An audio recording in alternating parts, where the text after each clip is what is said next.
Bathroom থেকে যেখানে ঘুমতে এখানে কি রাস্তার ধারে তুই থাকলে পারে হয়তো কোন গাড়ি টাড়ি তো ই করতে পারে, দূরে ই হলে বেশ ভালো হতো। তো আপনি কি করে বেড়াচ্ছেন নাকি, কালেকশন করে বেড়াচ্ছেন? আমি আমার সাধ্য মতো কিছু দিচ্ছি, যতদূর পাচ্ছি চেষ্টা করছি সবাইকে বলো। হম, লাও লাও, আরো লাও, লাও।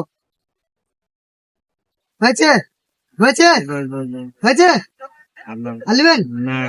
নিন। আলহামদুলিল্লাহ বলতে হয়, জোশ করে বলো একটু। ব্যাস, ঠিক আছে, টাটা।